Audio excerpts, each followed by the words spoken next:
Mas o Vasco, Bruno, fez dois bons jogos contra o Flamengo e contra o Fluminense. Fez, contra o Fluminense, eu diria que foi até melhor que os dois. Assim, em alguns momentos. Contra o Fluminense, sim. Contra o Flamengo, em alguns momentos do jogo. Mas foi um jogo, no mínimo, igual, tá? E por isso que eu tô falando, eu acho que o Vasco mudou a mentalidade, muito pelo Ramon e pelo Emiliano. Você vê os bastidores que o Vasco sempre divulga e tal. Eles sempre falando de mentalidade, o Vasco é grande, vamos nos acostumar a vencer. Mudou um pouco essa situação. Ontem, ainda tinha muito vascaíno que levava pro estádio aquela coisa, pô, amanhã a gente vai perder esse jogo aí vai acontecer, já tá com a classificação, mas vai acontecer porque é o Vasco, isso aqui. E o Vasco chegou lá e, pô, atropelou, jogou muito bem. Então eles estão mudando essa mentalidade. Eu não vejo o Vasco sendo aquele time que, pô, relaxado, que vai, pô, daqui a pouco tá dando caneta, fazendo graça, achando que já ganhou o jogo. O Ramon e o Emiliano tem muito esse perfil de pegada, o argentino tem muito isso, né?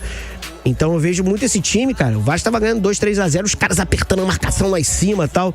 Acho que tem essa mudança de mentalidade de jogadores. E o time do Vasco, se você olhar, pô, talvez seja o melhor time do Vasco desde aquele time de 2012 lá, 2011, 2012. Da Copa do Brasil? E o time de 2011, depois de 2012, que chega Juninho, caramba, e aí o time vai se esfacelando, porque o Vasco não vai pagando ninguém. Aquela época triste de associativo, que ficava 5 meses sem pagar ninguém. Aquele time que liderou o Brasileirão durante um tempão, ficou no G4 e acabou terminando mal o campeonato. Mas eu acho que é o melhor time desse do Vasco dos últimos 10 anos, pelo menos. Tá gostando da SAF, Vaguinho? A gente tem algumas restrições porque faz parte, é um novo modelo. Você tem que entender mesmo, é diferente. Tem o cara, vai ter que tocar. Eu acho que os processos podem ser mais rápidos.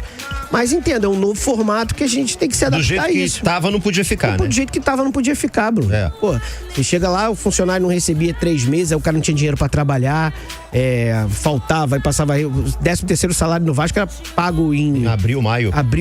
Em 3, 6 vezes, sei lá. Os caras não recebiam. Então hoje, tudo em dia. Pô, tem plano de saúde, recebe 13º em dia. Pô, tu chega lá chego lá pra fazer a Vasco TV, os caras estão, pô, felizes de estar trabalhando, pô, estão recebendo, né, gente? Assim, é o básico, é o mínimo, né? As pessoas que reclamam, o Vasco não pagava luz, não pagava água, pô, a situação de São Januário, tudo era muito, não pagava os jogadores. É legal você falar isso porque você tá lá dentro, entendeu, cara? Então eu acho importante dizer isso. Eu vejo muito saudosismo, porque tem que parar, cara, porque é um saudosismo vazio, né? O saudosismo de 97, 98 é legal, porque era uma potência, né? Não, é triste que tenha chegado assim, pô, tem que vender o futebol. Eu acho que é um caminho que todos os clubes um dia, assim, porque é a realidade do futebol mundial. Vai chegar um momento que todos os clubes vão ter um dono, faz parte do jogo. Porque eu acho que separar o futebol do associativo, não dá hoje no nível profissional que você tem, o cara tá tirando dinheiro pra reformar a piscina, pra pagar o time de vôlei, de handball, sei lá. O teto do ginásio. O teto do ginásio. Acho que são potes diferentes, cara.